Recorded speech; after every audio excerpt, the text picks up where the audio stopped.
Right, congratulations Daley on being one of the first 5 to be inducted into the England Athletics Hall of Fame.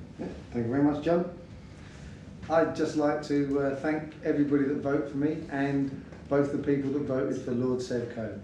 I think it's a great honour to be one of the first inducted, because I know we have a long and illustrious history in athletics, and it's nice to be thought of as being amongst the greats. So thank you very much.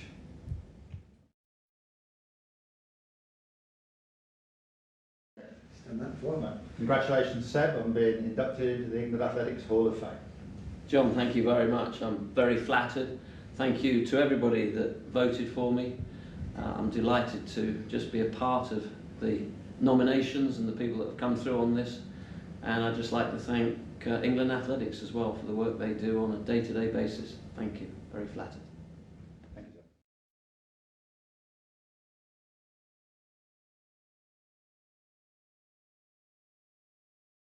Okay. So what inspired you to start athletics? You know what inspires me? It's quite a well-known story now about being in Sheffield during the Mexico Olympic Games, being taken into a large assembly room with a television set and watching the Mexico Games. John and Sheila Sherwood, both from Sheffield. Bronze in the 4 hurdles, Sheila silver in the women's long jump. And I started watching track and field, joined the athletics club, and that was it. Hooked. And you? Nothing as magical. I just saw it on telly and... Yeah, but what did you watch on telly? What was it then? Just you. The sport? yeah, got you, big guy. Your mum and dad let you stay up late, I know. No, it was 72. Just watching a bit of it, and it seemed like everybody was having fun. So, sort of thing to go and try. A bit like Wimbledon when people were all out in the park playing tennis. So you watched it in 72 and made your first games in 76 4 years later? Yeah. It's pretty good going. Yeah, there's no standards then. That's easy. Okay, you first. What club do you belong to? Hampshire Harriers. Any good? In fact, funnily enough, when I went down to... I thought I joined the club that John and Sheila Sherwood were members of. I thought they were the Hampshire. In fact, they were Sheffield United Harriers. Okay. So I went in and joined, because they both clubs pretty much shared the same track. All right. And in fact, I thought I joined their club. In fact, I joined the Hampshire Harriers, which actually had in fairness, had a much greater history. 7 times national cross country championships. A guy called Ernest Harper, who got a medal in the 1936 marathon. So it's good club with a good record. And are they good at with all the volunteers and? Yeah, it was always a huge club, and that's, as you know as well as anybody, the basis of everything in English athletics is volunteers. People marking cross country courses, raking sandpits. Yeah. We wouldn't have done what we did without them. That would have been impossible, I guess. Yeah, and that's the thing going forward to 2012. It's the face of every good games is the volunteers. We remember Sydney.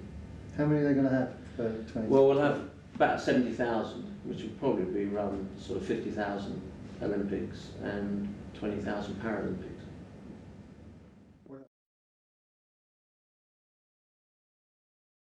Yeah. Who was your first coach? My first coach was a guy called Pete Thompson, and only trained with him for a year or so because he went off to America.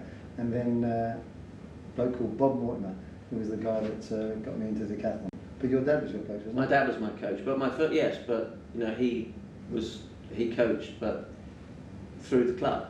Oh, right. And I guess your first coach, was a club-based coach. Yeah, he was. But I wasn't at that club. He coached at Worthing. Because you were at Essex and UMB. And that's where I met Bob Mortimer, down at the track one day when I was feeling sorry for myself, run badly.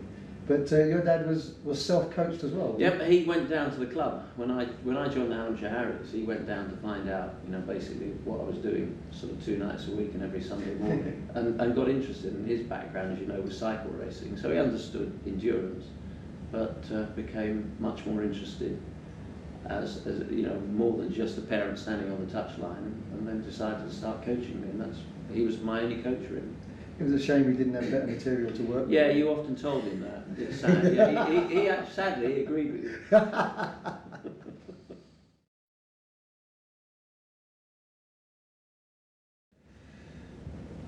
Well, I know I speak on behalf of all the inductees tonight when we say that we are extremely honoured and very, very proud and very flattered to have been honoured in this way.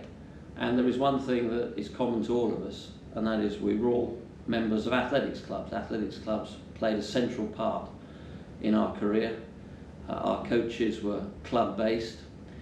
We were the product of good coaching, great clubs, and thousands of volunteers. And but for the volunteers, we wouldn't have done what we've done, and British, certainly English athletics, wouldn't look the way it does today. And going forward to 2012, the real skill will be to continue the network base of clubs, to continue the centres of excellence, the critical mass of coaching skill, because it will be through the clubs that the medals in 2012 in track and field are generated.